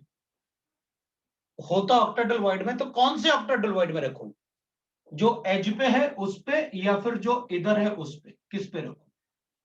तो अपन कहते हैं कि देख भाई अगर आप एज पे रखते ना, तो हमारे यूनिट सेल में उसका सिर्फ 1/4 पार्ट आता, हमारे यूनिट सेल में उसका सिर्फ 1/4 पार्ट आता, और इसका 1/4 पार्ट आने का मतलब है चार्ज भी 1/4 आता। भाई +4 है ना, तो +1 चार्ज का ही तो कंट्रीब्यूशन होता है इससे, और अगर +1 का कंट्रीब्यूशन होता तो मेरा charge, total charge negative charge से न्यूट्रलाइज नहीं होता। इसलिए मैं उसको इधर तो रख ही नहीं सकता, क्योंकि एज सेंटर पे जो रखा होगा टाइटेनियम वो हमारे यूनिट सेल में सिर्फ 1/4 कंट्रीब्यूट करता है, तो उससे जो चार्ज का कंट्रीब्यूशन होता है कैटायनिक चार्ज का वो भी 1/4 होता है, तो गलत हो जाता है यहाँ रखना। इसलिए मुझे सेंटर में रखना ही पड़ेगा ताकि वो पूरा एटम मेरे यूनिट सेल के अंदर हो, मुझे पूरा +4 चार्ज मिले। मेरे ख्याल से तुमको समझ में आ गया क्यों अपन ने इधर नहीं रखा। तो ये क्वेश्चन में पूछ सकते हैं अपन से कि भाई बताओ हम टाइटेनियम को एज सेंटर पे क्यों नहीं रख सकते, वहां भी तो टेट्राहेड्रल वॉइड है, क्या प्रॉब्लम है? तो अपन कहेंगे नहीं भाई टेट्राहेड्रल वॉइड तो है, लेकिन वो टेट्राहेड्रल वॉइड हमारे यूनिट सेल में सिर्फ 1/4 होता है, तो उसका चार्ज कंट्रीब्यूशन भी सिर्फ 1/4 कंसिडर कर पाते हैं। इसमें जैसे मैग्नीशियम +2 है, एल्यूमिनियम +3 है तो +6 हो गया, और ये -2 है तो टोटल -8 हो जाएगा। तो टोटल +8 और -8 मॉलिक्यूल में चार्ज हमेशा न्यूट्रल रहेगा, तो ऐसे अपन को चार्ज हमेशा न्यूट्रल रखना होता है। It also form FCC arrangement, it forms FCC arrangement, FCC arrangement. So FCC arrangement देख लेते हैं कैसे। Oxygen O-2 forms FCC unit, मतलब ऑक्सीजन अब कॉर्नर पे भी होंगे और फेस सेंटर पे यूनिट से, ठीक है। और एल्यूमिनियम जो होंगे they are present in Al3+ is present in half of the octahedral bond, and magnesium is present in Mg is present in 1/8 of tetrahedral bonds। ये अपन को गिवन होगा। अगर अपन कहेंगे ठीक है, अब इसमें अपन स्ट्रक्चर तो अपने सामने है ही, ऑक्टाहेड्रल और टेट्राहेड्रल वॉइड अपन जानते ही हैं, मैक्सिमम पूछेंगे अपन से तो ये डिस्टेंस पूछेंगे, तो मैं ऐसे लिख देता हूं distance between the oxide ion and aluminium ion, एक तो ये पूछ सकते हैं। Distance between oxide ion and magnesium ion, ये पूछ सकते हैं अपन से। Distance between aluminium ion and magnesium ion, और इसमें नियरेस्ट होगा, नियरेस्ट, ये अपन को गिवन होगा। तो अगर ये डिस्टेंस अपन को कैलकुलेट करके बताने हैं तो इस यूनिट सेल से कैसे बताओगे आप? Oxide ion and aluminium ion is in the octahedral void. तो अब अपन को एक बात आएगा कि सर आपने हाफ ऑक्टाहेड्रल वॉइड भरे हुए हैं, इसलिए मैं एल्यूमिनियम के बारे में थोड़ा सा बताऊंगा। अब इसी में बना दूं क्योंकि अपन का फर्क नहीं, तुम लोगों ने बना लिया होगा ये मेरे ख्याल से, तो मैं इसी को बना देता हूं इसी में, है ना। इधर अपन ऑक्सीजन रख देते हैं, सभी जगह अपन ऑक्सीजन रख लेंगे। तो अपन कहेंगे देखो भाई यूनिट सेल तो आपने ऐसे बना लिया, यूनिट सेल तो आपने ऐसे बना लिया, ये यूनिट सेल है। और टेट्राहेड्रल वॉइड का मतलब है कि आपने किसी एक पोजीशन पे मैग्नीशियम को लिख लिया, क्योंकि 1/8 कहा आपने, तो किसी एक कॉर्नर के पास लिख देता हूं भाई, तो इसी कॉर्नर के पास Mg+2, ये तो पूरा का पूरा हमारा यूनिट सेल में होगा। अब एल्यूमिनियम की बात करनी है अपन को, तो एल्यूमिनियम एक तो अपन सेंटर में रख देते हैं, एक तो सेंटर में आ गया, बाकी एक एल्यूमिनियम और चाहिए। अब एक एल्यूमिनियम और चाहिए तो मुझे किसी 4 एज पे रखना पड़ेगा, तो मैं Al3+, क्योंकि ये तो 1/4 होगा ना हमारे यूनिट सेल में, तो मैं इन चारों पे, अब वो रैंडमली हो जाएगा अपने लिए कि भाई रैंडमली आप बता दो कोई भी, तो अपन कहेंगे रैंडमली मैं एक बार यहां रख लेता हूं, अब एक बार यहां रख लेता हूं, एक बार यहां रख लेता हूं, अब इसको भी यहां रख सकता था, कोई प्रॉब्लम नहीं थी मुझे। अब बात आएगी कि डिस्टेंस की बात बताओ भाई आप, डिस्टेंस में कितना होगा, तो अपन कहेंगे देखो एल्यूमिनियम और ऑक्साइड की अगर बात करोगे तो ये आपको इससे बताना है या इससे बताना है, ये मुझे पता लगाना पड़ेगा। तो अपन कहेंगे देखो मेरे पास दो हो सकता है, एक तो हो सकता है क्या, √3a/2 with respect to centre of tidal void, जो सेंटर में ऑफ टाइडल वॉइड प्रेजेंट है उसके रिस्पेक्ट में मैंने लिखा। अब मैं कहूंगा नहीं नहीं, मैं तो पूछ रहा था, आपने तो ये सेंटर वाला बताया, मैं तो ये वाला पूछ रहा था, तो जो a/2 होता। तो अपन को बताना पड़ेगा ये ऐसे है, और a/2 with respect to right al present at edge centre, ये दोनों ही हो सकते हैं। अब आपको बताना पड़ेगा कि किसके रिस्पेक्ट में बताना है मुझे। तो अगर कुछ भी मेंशन नहीं है तो फिर अपन जनरली क्या करेंगे कि भाई दोनों ऑप्शन तो नहीं देना चाहिए क्वेश्चन में। अगर ये दोनों गिवन है तो 100% अपन से पूछेंगे कि भाई कौन सा बताना है, वरना अपन कैसे बताएंगे, अपन तो फंस जाएंगे। या मोर देन वन ऑप्शन बनाओ, तो मोर देन वन ऑप्शन में बता दो, वरना दोनों नहीं देना चाहिए, वरना गलत होगा, राइट। तो एक तो ये हो गया, तो इसमें तो अपन को कोई प्रॉब्लम। अब आप मुझे ये बता दो, क्योंकि इनमें तो कोई प्रॉब्लम नहीं है अपन को, ऑक्सीजन और मैग्नीशियम आयन टेट्राहेड्रल वॉइड का कॉर्नर से डिस्टेंस, मुझे नहीं लगता किसी को डाउट होगा। √3a/4 एल्यूमिनियम और मैग्नीशियम, वो भी √3a/4, क्योंकि ये नियरेस्ट हो जाएगा ना अपने लिए। अच्छा हाँ, एक और बात है, ये वाला वर्ड तो भूल ही गया मैंने इधर ये वाला पार्ट लिखा था। अगर नियरेस्ट लिखा हुआ है तो फिर अपना आंसर आ गया, फिर अपन को प्रॉब्लम नहीं है, फिर तो ये आंसर है, क्योंकि यहाँ नियरेस्ट बताया तो था, मुझे बिटवीन में ही दिख रहा था, उसी को पढ़ रहा था। क्योंकि अगर नियरेस्ट लिखा हुआ है तो एक बात तो पक्का है ना, आप सेंटर में एक ही एल्यूमिनियम तो रख सकते हो, एक से ज्यादा थोड़ी रख सकते हो, फिर तो आपको एज पे रखना ही पड़ेगा ना। और नियरेस्ट लिखोगे तो मैं सेंटर से इधर कॉर्नर वाले से एज सेंटर तक किसी भी एक एल्यूमिनियम को बताऊंगा, इधर से इधर या इधर से इधर कुछ तो एक बताऊंगा ना, वो डिस्टेंस तो छोटा ही होगा ना कॉर्नर से लेके इस तक। तो a/2 तो बताएंगे ही बताएंगे। या फिर अपन ऐसे करेंगे, अपन कहेंगे नहीं नहीं मैं तो ये वाला नहीं बता रहा, मैं तो इसका इसके साथ बता रहा, वो भी तो a/2 है भाई, ये सेंटर में प्रेजेंट है और ये दोनों फेस सेंटर्स है, तो ये सेंटर में प्रेजेंट होगा तो एक फेस से लेके दूसरे फेस तक डिस्टेंस तो a ही होगा ना, तो a/2 हो जाएगा। फिर अपन अगर नियरेस्ट लिखा हुआ है ना तो अपन को कोई प्रॉब्लम नहीं, फिर अपना आंसर ये हो जाएगा, a/2 इज द आंसर। वो छोटा है इस, फिर अपन को कोई प्रॉब्लम नहीं। बाकी नियरेस्ट लिखे हुए हैं तो नियरेस्ट में तो अपन कहेंगे भाई इधर तो कॉर्नर से लेके मैग्नीशियम, वो तो टेट्राहेड्रल वॉइड का सेंटर है, √3a/4 होता है। और एल्यूमिनियम और मैग्नीशियम अगर इन दोनों में चेक करो चाहे इन दोनों में चेक करो, कोई भी लिखो आप, दैट विल बी √3a/4 दोनों। अब किसी को डाउट है तो बोलो। तो इस टाइप के क्वेश्चंस जो होते हैं, इस टाइप के स्ट्रक्चर्स जो होते हैं, वो अपन से पूछ लेते हैं एग्जाम में कि भाई, लेकिन उसमें गिवन होता है अपन को, है उसमें गिवन होता है कि कौन सा स्ट्रक्चर कब बनेगा, कहां बनेगा। अब एक और स्ट्रक्चर, जैसे अब इसमें और भी स्ट्रक्चर्स हो सकते हैं, जैसे मैं कुछ स्ट्रक्चर्स और आपको अपन देख लेंगे, स्लाइड्स वगैरह में भी देख सकते हैं, लेकिन कुछ स्ट्रक्चर ऐसे होंगे जो मतलब अपन को आने चाहिए, जैसे कि क्योंकि अपने सिलेबस में भी काफी डिटेल में डायमंड है, ग्रेफाइट है, उस टाइप के स्ट्रक्चर्स। तो थर्ड में ना डायमंड का स्ट्रक्चर चेक करना, स्ट्रक्चर ऑफ डायमंड। अपन को पता है डायमंड वो प्योरेस्ट फॉर्म ऑफ कार्बन ना, डायमंड जो होता है। तो ग्रेफाइट के स्ट्रक्चर और डायमंड के स्ट्रक्चर वो भी अपन को आने चाहिए। और वैसे आपने मतलब इनऑर्गेनिक केमिस्ट्री में 14th ग्रुप जब पढ़ोगे ना, तो 14th ग्रुप में अपन डायमंड और ग्रेफाइट और फुलरीन वगैरह इनके स्ट्रक्चर भी पढ़ते हैं। डायमंड है, फुलरीन है, ग्रेफाइट है, और इनके स्ट्रक्चर काफी कॉमन होते हैं, तो क्वेश्चन भी बहुत सारे फ्रेम होते हैं।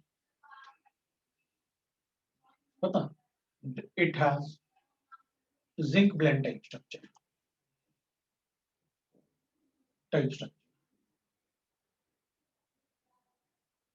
अब जिंक ब्लेंड में तो दो अलग अलग आइटम है सर, इसमें तो एक ही टाइप का आइटम है। हाँ, तो इसका स्ट्रक्चर ऐसे ही होगा। इसमें सल्फर से अपन ने एफसीसी बनाया था और जिंक को अल्टरनेट टेट्राहेड्रल वॉइड में, इसमें कार्बन से एफसीसी बनाओ और कार्बन को ही अल्टरनेट टेट्राहेड्रल वॉइड में डालो। अच्छा, देखते हैं। सो it forms FCC structure with carbon atoms, and carbon atoms are also present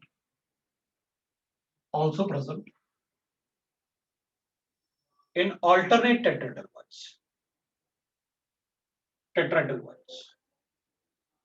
मतलब कार्बनेट ऑल्टरनेट टेट्राडेल्वाइड में भी रखने उतने बड़े साइज के एटम, हाँ उतने ही बड़े साइज के एटम।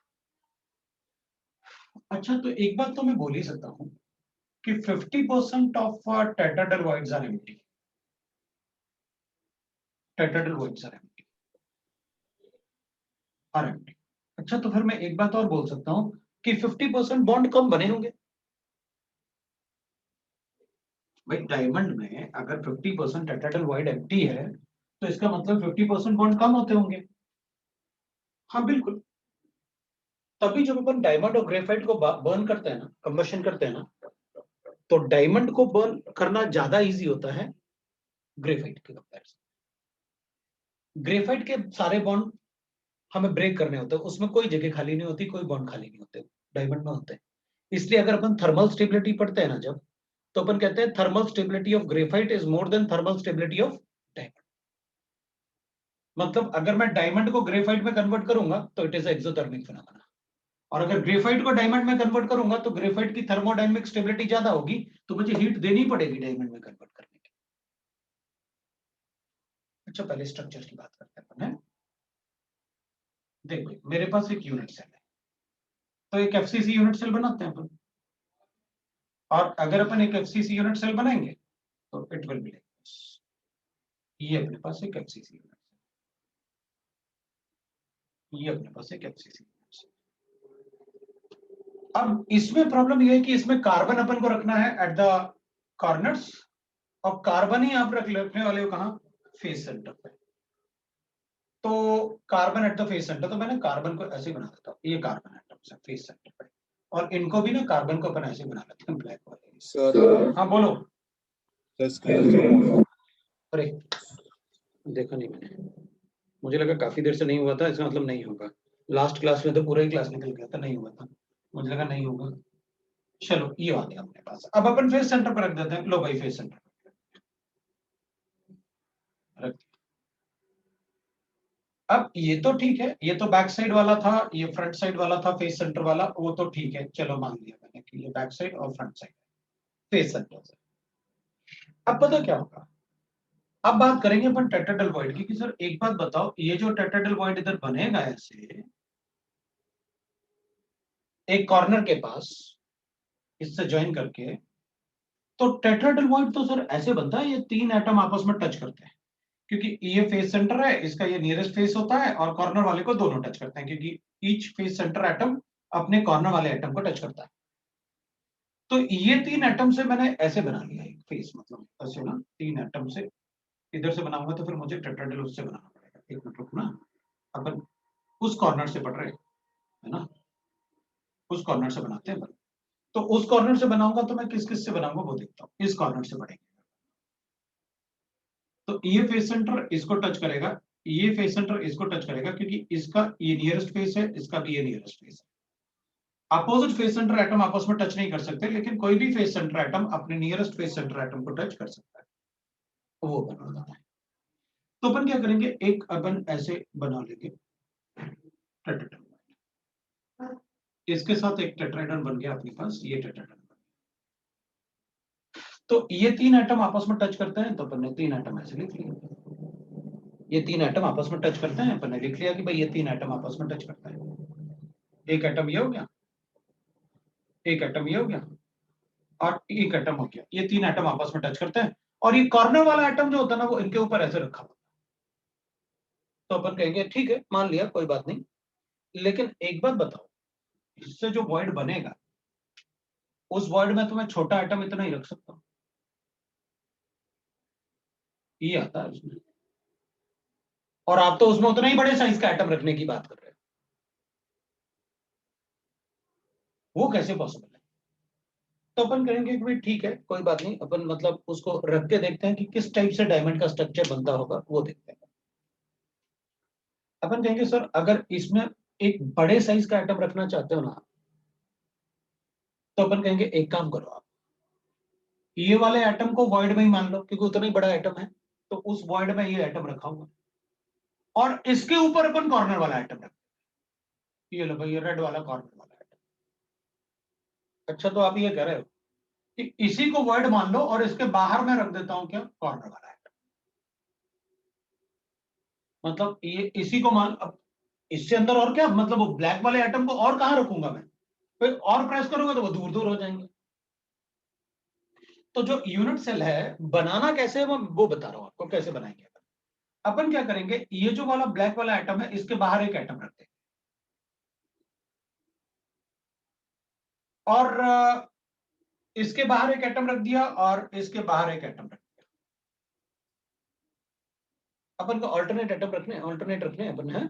जिंक सल्फाइड में अपन को पता है 2 इधर रखोगे तो 2 ऐसे रखोगे ऐसे।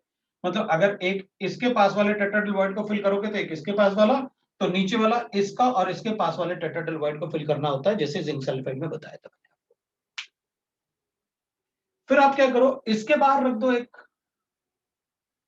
जैसे इधर और इधर रखा तो अब इनके बाहर रखेंगे अपन नीचे, और एक इसके बाहर रखेंगे ऐसे रखेंगे अपन बाहर की तरफ, और इनको टेट्राहेड्रल वॉइड में अज्यूम कर लिया। अब अपन कहेंगे सर ये बात अपन को कुछ समझ में नहीं आ रही, मतलब क्या बोलना चाहते हैं। चल देखते हैं अपन क्या बोलना चाहता हूं। पता अपन क्या बोल रहे हैं, अपन कह रहे हैं कि अब आप ऐसे करो कि एक ना ये वाला आइटम रखा नहीं मैंने, ये अज्यूम कर रहा हूं क्योंकि वहां खाली जगह है ना। अपन को अल्टरनेटिव रखने थे तो अपन ने 2 ऊपर रख लिया और 2 नीचे रख लिया और एक इधर अज्यूम कर लिया। ये रखा नहीं आइटम, ये अपन सिर्फ अज्यूम कर रहे हैं। एक इधर रखा आइटम और एक इधर। अब पता मैं क्या करने वाला हूं, मैं इन चारों के सेंटर को ज्वाइन करके एक फेस बनाने वाला हूं।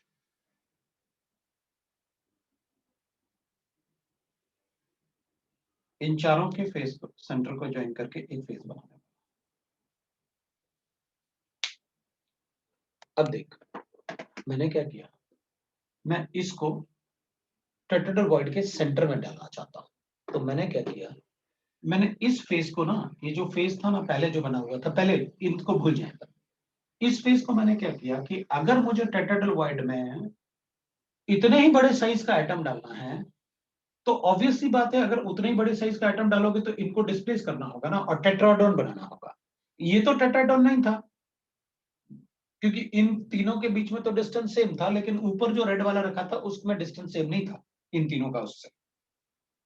तो इन दोनों में तो 2r था ना, लेकिन ब्लैक वाला ये वाला और रेड वाला ऊपर वाले में 2r नहीं था। और टेट्राहेड्रॉन में सारे एजेस इक्वल लेंथ के होने चाहिए। तो अपन ने क्या किया, इस फेस को बाहर की तरफ ले जाओ, पीछे वाले फेस को भी बाहर की तरफ ले जाओ और आगे वाले फेस को भी बाहर की तरफ ले जाओ ताकि इन चारों को ज्वाइन करके आगे वाला फेस बने। तो अपन कहेंगे अगर ये फेस बाहर की तरफ ले जाऊंगा तो फिर ये आपस में टच नहीं करेंगे, नहीं करने दो, लेकिन टेट्राहेड्रल होगा। ये सारे के सारे तीनों इसको तो टच करेंगे जो अपन ने वॉइड में रखा था, मतलब जो अपन इसको वॉइड अज्यूम कर रहे हैं ना, ये तीनों के तीनों इसको तो टच करेंगे और इसको कॉर्नर बना दो। तो बाहर जो रेड वाला रखा था मैं इस फेस को उतना ही बाहर लेके जाऊंगा ताकि वो जो प्लेन है बनेगा बाहर वाला वो इसके सेंटर और इसके सेंटर में आ जाए। तो बाहर मैंने थोड़ा सा शिफ्ट कर लिया। बाहर शिफ्ट करने से मैंने एक तरीके से इसको एक्सपैंड किया, पूरा एक्सपैंड किया सो दैट कि अपन कॉर्नर जो इधर बाहर आइटम रख रहे थे अब वो बाहर वाले आइटम जो है वो कॉर्नर बन गए और जो पहले जो कॉर्नर पे रखा था ये वाला आइटम ये टेट्राहेड्रल वॉइड में आ गया क्योंकि ये भी अब दूर हो गया, ये भी दूर जाएगा, ये भी ऊपर आएगा, वो अंदर की तरफ जाएगा, ये कॉर्नर भी बाहर की तरफ निकल गया, तो वो एक्सपैंड हो गया एक तरीके से। अपन ने एक्सपैंड किया ताकि वो क्यूब बन जाए, बड़ा क्यूब जिसमें अपन को ये टेट्राहेड्रल वॉइड में अज्यूम कर ले। तो अल्टरनेट टेट्राहेड्रल वॉइड में अपने पास आ जाएगा क्योंकि एक अपन ने इधर रखा, एक अपन ने इधर रखा होगा। ये वाला कॉर्नर टेट्राहेड्रल वॉइड में आ जाएगा, ये वाला टेट्राहेड्रल में आ जाएगा, ये वाला टेट्राहेड्रल वॉइड में आ जाएगा, ये वाला टेट्राहेड्रल वॉइड में आ जाएगा और अपन ने एक्सपेंशन कर लिया। जैसे एक्सपेंशन इधर किया वैसे एक्सपेंशन अपन इधर की तरफ भी करेंगे ताकि इसके सेंटर और इससे अपन को एक वो मिल जाए, वो एक्सपेंशन हो गए सारे, ताकि वो ये कॉर्नर वाला आइटम ही अपन ने टेट्राहेड्रल वॉइड में मान लिया। तो एक्सपेंशन से अब ये दूर दूर हो जाएंगे सारे, ये आपस में टच नहीं करेंगे, लेकिन ये सब जो ब्लैक वाला रखा था ना इधर, इसको टच करेगा, और जो रेड वाला है वो ऊपर वाला जो ब्लैक वाला है उसको टच करेगा, तो वो बच जाएगा। तो अब अगर पे इसमें अपन कैलकुलेट करेंगे जेड इफेक्टिव, तो पहले तो 4 था जिससे अपन ने एफसीसी बनाया था, और 4 हो गया जो टेट्राहेड्रल वॉइड में, ऑल्टरनेट टेट्राहेड्रल में हो गया, तो इसमें जेड इफेक्टिव अब 8 हो जाएगा भाई। 4 अब ये वॉइड में कंसीडर करेंगे ना अपन, तो ये वाले जो रेड वाले रखे थे अपन ने, ग्रीन वाले तो अपन ने बस बनाया कि ताकि अपन को दिखे कि ये क्यूब बन रहा है। वैसे इन चारों के सेंटर को भी ज्वाइन करके जो फेस ये ब्लैक वालों से बन रहा था पहले, अब वो थोड़ा बाहर चला जाएगा, तो वो थोड़ा बाहर आ जाएगा, तो वो थोड़ा एक्सपैंड करके अपन ने डायमंड का स्ट्रक्चर बना। अब अपन कहेंगे कॉर्नर वाले एटम और इसमें बीच में डिस्टेंस कितना होगा, तो अपन कहेंगे भाई अगर ये टेट्राहेड्रल वॉइड में है तो कॉर्नर से डिस्टेंस अपन को पता है क्या होता है, √3a/4। बॉडी डायगोनल अपन को पता है क्या होता है। तो इस टाइप से अपन से टेट्राहेड्रल वॉइड डायमंड में पूछ लेंगे अपन से कि भाई किस टाइप। अब डायमंड स्ट्रक्चर में पता है जो फेस सेंटर वाले एटम होते हैं ना वो आपस में टच नहीं करते, उसको तो अपन ने एक्सपैंड कर दिया। एफसीसी तो बना लेकिन एक्सपैंडेड फॉर्म में बना, तो फेस सेंटर वाले एटम आपस में टच नहीं करेंगे डायमंड में, जो फेस सेंटर एटम होंगे वो आपस में टच नहीं करेंगे डायमंड वाले स्ट्रक्चर। ठीक है, तो अपन को पैकिंग फ्रैक्शन वगैरह इस टाइप से अगर क्वेश्चन हुआ तो कैलकुलेट कर लेंगे। हमें ये वर्ड्स में भी अगर आपको याद रहेगा तो इसको एक दो बार और देखोगे तो तुमको समझ में आ जाएगा कि हमें उतने ही बड़े साइज का एटम रखना है, but we have to place same atom, same size atom in tetrahedral void, alternate tetrahedral void, alternate. तभी तो अपन ने ये जेड इफेक्टिव इधर 4 ऑल्टरनेट के लिए लिया, ऑल्टरनेट में रखा ना, क्योंकि अपन ने अगर टोटल टेट्राहेड्रल वॉइड होता तो 8 आ जाता, तो अपन के पास जेड इफेक्टिव अपना 8 आ गया। अब जेड इफेक्टिव के हिसाब से आप कैलकुलेट कर लो। इसमें अपन कहेंगे distance between 2 carbon atom, distance between 2 nearest carbon atom, क्या करेंगे अपन, लिखेंगे 2r carbon will be equal to √3a/4। भाई ये आपस में टच कर रहे थे कॉर्नर वाला और ये वाला जो कॉर्नर वाला था वो टेट्राहेड्रल वॉइड में अज्यूम कर रहे हैं अपन, और ये कॉर्नर वाला हो गया, तो अगर वो टेट्राहेड्रल वॉइड में है तो उसका डिस्टेंस कितना होगा, √3a/4, और वो कितना है 2, भाई दोनों कार्बन आपस में टच कर रहे हैं तो 2r से लिखना पड़ेगा, 2 कार्बन के बीच में डिस्टेंस, तो 2 कार्बन के बीच में डिस्टेंस कितना होगा, √3a/4। ए कैलकुलेट कर लेंगे। एक तो ये हो जाएगा, जेड इफेक्टिव अपन ने चेक कर लिया, बस यही कैलकुलेशन से अपन से पूछेंगे, हम बता देंगे।